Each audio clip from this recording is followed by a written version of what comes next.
ನಮಸ್ಕಾರ. ವನಜಾ ಮಲ್ನಾಡ್ ಬಂದಾಯಿತು, ಹೊಸ ವಿಡಿಯೋ ತಂದಾಯಿತು. ಬನ್ನಿ ಇವತ್ತು ಗೌರಿ ಕಲ್ಯಾಣ ಸೀರಿಯಲ್ಲು ಹೇಗೆ ಮೂವ್ ಆಗುತ್ತೆ, ಏನು ಸ್ಟೋರಿ ನೋಡೋಣ. ಅದಕ್ಕಿಂತ ಮುಂಚೆ ನನ್ನ ವಿಡಿಯೋಕ್ಕೆ ಸಬ್ಸ್ಕ್ರೈಬ್ ಮಾಡಿಲ್ಲ ಅಂದರೆ ದಯವಿಟ್ಟು ಸಬ್ಸ್ಕ್ರೈಬ್ ಮಾಡ್ಕೊಳ್ಳಿ, ಹಾಗೆ ಒಂದು ಲೈಕ್ ಕೊಡಿ. ಗೌರಿ ಅಮೌಂಟೆಲ್ಲ 50,000 ರೂಪಾಯಿ ತಂದು ಅಪ್ಪನ ಮನೇನ ಅಡ್ಬಿಟ್ಟಿದ್ದನ್ನು ಬಿಡಿಸ್ಕೊಂಡಿದ್ದಾಳೆ. ಬಿಡಿಸ್ಕೊಂಡು ಅವ್ರನ್ನ ಸೇಟು ಮತ್ತು ಇನ್ನೊಬ್ಬ ಬಂದಿರ್ತಾರೆ, ಅವರಿಬ್ಬರನ್ನೂ ಕಳಿಸ್ಬಿಡ್ತಾಳೆ. ನಾವು ಮಾರಲ್ಲ, ನಾವು ಇನ್ನೇನು ದುಡ್ಡಿದೆ ಅದನ್ನು ನಾನು ತೀರಿಸ್ತೀನಿ, ನೀವು ಹೋಗಿ, ನಾವು ಮಾರಲ್ಲ ಮನೇನ ಅಂತ ಹೇಳ್ಬಿಟ್ಟು. ಆಗ ಅಮ್ಮ ಅಪ್ಪ ಎಲ್ಲ ಅವಳನ್ನು ಕೊಂಡಾಡಿರ್ತಾರೆ, ಖುಷಿಪಟ್ಟಿರ್ತಾರೆ. ಹೆಂಗೋ ಮನೆ ಉಳಿಸ್ಕೊಟ್ಲಲ್ಲ ಮಗಳು ಅಂಥೇಳಿ ತುಂಬಾ ಖುಷಿಪಡ್ತಾರೆ. ಖುಷಿಪಟ್ಟು ಆಮೇಲೆ ಅಲ್ಲೆಲ್ಲ ಮಾತಾಡಿ ಎಲ್ಲ ಮಾಡಿ ಮನೆಗೆ ಹೋಗ್ತಾಳೆ. ಖುಷಿಯಾಗೇ ಹೋಗ್ತಾಳೆ ಮನೆಗೆ. ಅಷ್ಟೊತ್ತಿಗೆ ಇವಳು ಫಿಟ್ಟಿಂಗ್ ಇಟ್ಬಿಟ್ಟಿರ್ತಾಳೆ. ಇವಳು ತಂಗಿ, ಗೌರಿ ತಂಗಿ ಫಿಟ್ಟಿಂಗ್ ಇಟ್ಬಿಟ್ಟು ಮನೆಯಿಂದ 50,000 ರೂಪಾಯಿ ಕತ್ಕೊಂಡೋಗಿ ಅಪ್ಪನ ಮನೆಗೆ ಕೊಡ್ತಾಯಿದ್ದಾಳೆ. ಹಂಗೆ ಹಿಂಗೆ ಅಂತ ಏನೇನೋ ಹೇಳಿಬಿಡ್ತಾಳೆ. ಆವಾಗ ಸರಿತಾ ಅದನ್ನು ಕೇಳಿಸ್ಕೊಂಡು ಆಮೇಲೆ ಸರಿತೆಗೆ ಡೈರೆಕ್ಟಾಗಿ ಹೇಳ್ತಾಳೆ. ಹೇಳಿ ಆದಮೇಲೆ ಏನು ಮಾಡೋದು, ಬರಲಿ ಅವಳು ಇವತ್ತು ಮನೆಗೆ ಅಂತ ಕಾಯ್ತಾ ಇರ್ತಾಳೆ. ಇಲ್ಲಿ ಪಾಪ ಅವಳು ಗೋಳಾಡಿ ಕೊಂಡಾಡಿ ಹೆಂಗೋ ನನ್ನ ಮಗಳು ಮನೆ ಉಳಿಸ್ಕೊಟ್ಲಲ್ಲ ಅಂತ ಖುಷಿಯಾಗಿ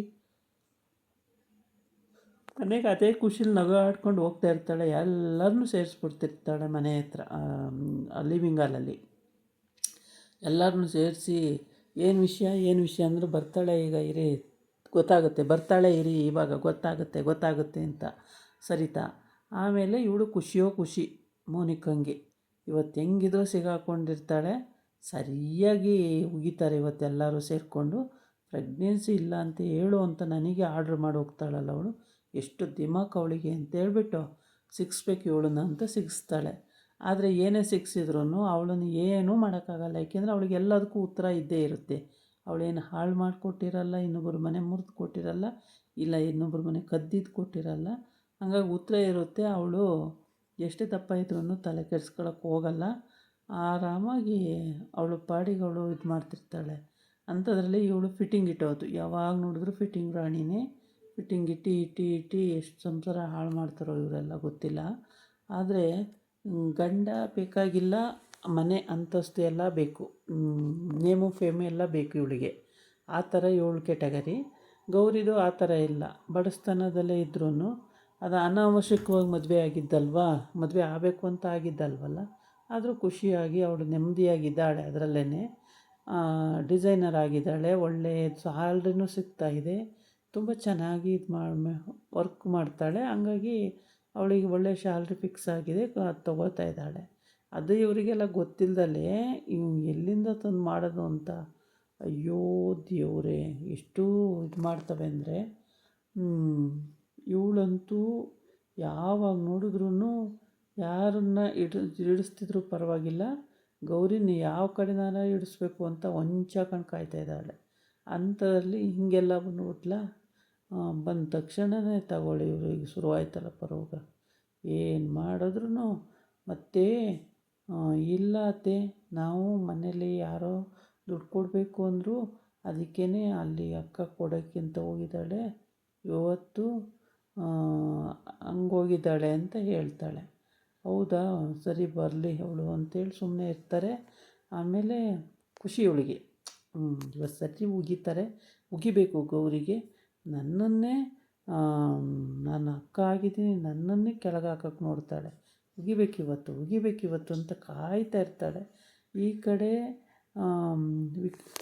ಇವನು ಒಳ್ಳೆ ಡಿಸೈನರು ಅಂತೇಳ್ಬಿಟ್ಟು ಸರ್ಟಿಫಿಕೇಟ್ ಕೊಟ್ಬಿಟ್ಟು ಅವಳಿಗೆ ಕೆಲಸ ಫಿಕ್ಸ್ ಮಾಡೋದು ಅಂತ ಆಗಿರುತ್ತೆ. ಮನೆಯವರಿಗೆಲ್ಲ ಹೇಳೋದು ಇವತ್ತು ಹೋಗಿ ಅಂತ ಹೇಳ್ಬಿಟ್ಟು. ಆವಾಗಲೇ ಇವಳು ಈ ಥರ ರದ್ದ ಅಂತ ಮಾಡಿಬಿಡ್ತಾನೆ ಅವನು. ಏನು ಅಯ್ಯೋ ಅಷ್ಟು ರದ್ದಂತ ಮಾಡಾಕ್ಬಿಡ್ತಾಳೆ ಇವಳು ಮನೆ ಒಳಗಡೆ. ಇವನು ಎಲ್ಲ ಮೀಟಿಂಗ್ ಮುಗಿಸ್ಕೊಂಡು ಮನೆಗೆ ಹೋಗೋ ಹೊತ್ತಿಗೆ ಇವೆಲ್ಲ ನಡೆದೋಗಿರ್ತವೆ. ಎಲ್ಲರೂ ಸೇರಿಕೊಂಡು ನೀನಿಂಥ ಕೆಲಸ ಮಾಡ್ತೀಯ ಅಂತ ಗೊತ್ತಿಲ್ಲ ಕಣಮ್ಮ ಅಂತಾರೆ. ಏನು ಕೆಲಸ ಮಾಡಿದ್ದೀನಿ ನಾನು, ಏನು ಮಾಡಿದ್ದೀನಿ ಅದನ್ನಾರು ಹೇಳಿ ಅಂತ. ಚಂಚಲ ಅಂತೂ ಬಂದ್ಬಿಡ್ತಾಳೆ. ನೀನು ಎಂಥ ಕೆಲಸ ಮಾಡಿದೀಯೇ, ಹಂಗೆ ದುಡ್ಡು ಕೊಡಬೇಕು ಅಂದರೆ ನಿಮ್ಮ ಹತ್ರ ಇದ್ದರೆ ಕೊಡಬೇಕು, ಗಂಡನ ಆಸ್ತಿ ಮೇಲೆ ಕಣ್ಣು ಹಾಕ್ಕೊಂಡು ಕೊಡ್ತೀವಿ ಅನ್ನೋದಲ್ಲ, ಅದೊಂದು ಮರ್ಯಾದೆನ ಅದು ಅಂತೇಳಿ ಜನ ಬೈದರು.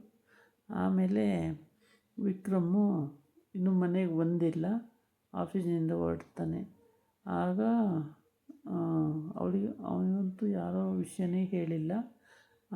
ಅವನು ಅಲ್ಲಿ ಇದು ಲೆಟ್ರು ಪ್ರಿಂಟ್ ಹಾಕೊಂಬ ಅಂತ ಹೇಳಿದಾನಲ್ಲ, ಅಲ್ಲಿ ಕಾಯ್ತಾ ಇರ್ತಾನೆ. ಕಾದಾಗ ಅದನ್ನು ತೋರ್ಸೋಕ್ಕಿನ್ನೂ ಬಂದೇ ಇರಲ್ಲ ಅವನು. ಅಷ್ಟರೊಳಗೆ ಪಾಪ ಇಲ್ಲಿ ಗೌರಿಗೆ ಮನ ಬೈದು ಅಂದು ಎಲ್ಲ ಮಾಡಿಬಿಟ್ಟಿರ್ತಾರೆ. ಅದು ಬೇಜಾರಾಗುತ್ತೆ. ಅಜ್ಜಿ ಹೇಳುತ್ತೆ, ಅದು ಏನು ವಿಷಯ ಹೇಳ್ಬಿಟ್ಟು ಬಯ್ಯೇ, ಅದೇನಾಗಿದೆ ನಿನಗೆ ಸರಿತಾ ಅಂತ ಕೇಳುತ್ತೆ. ಅದಕ್ಕೆ ನಿಮಗೆ ಗೊತ್ತಿಲ್ಲ ಅತ್ತೆ, ಬನ್ನಿ ಇವಳು ಬಾಯಿ ಬಿಡಲಿ ಅಂತ. ಏನು ಬಾಯಿ ಬಿಡಬೇಕು ಅಂತ ಅಂದರೆ, ಏನು ಅಂದರೆ ಇನ್ನೇನಿಲ್ಲ ಅಂತಾಳೆ. ಆಮೇಲೆ ಸರಿ ಅಂತ ಹೇಳ್ಬಿಟ್ಟು ಅಜ್ಜಿ ಹೇಳೋವಷ್ಟು ಹೇಳುತ್ತೆ. ಆವಾಗ ಸೊಸೆ ಇರ್ತಾಳಲ್ವ, ಎಷ್ಟು ಹೇಳಿದ್ರು ಕೇಳಲ್ಲ ಇವಳು. ತೂಕದೊಂದು ಸರ ಹಾಕ್ಕೊಂಡಿದ್ದಾಳೆ, ಕತ್ತಿಷ್ಟು ಉದ್ದ ಕಾಣ್ತಾ ಇದೆ. ಹಾಗಾಗಿ ಆರಾಮಾಗಿ ಸರಿತಾ ಹೇಳ್ತಾ ಇರ್ತಾಳೆ. ಸರಿತಾ ಹೇಳೋದನ್ನೇ ಕೇಳಿಸ್ಕೊಳ್ತಾ ಇದ್ದ ಅಜ್ಜಿನೂ ಕೂಡ ಕೇಳಿಸ್ಕೊಳ್ತಾ ಇರುತ್ತೆ.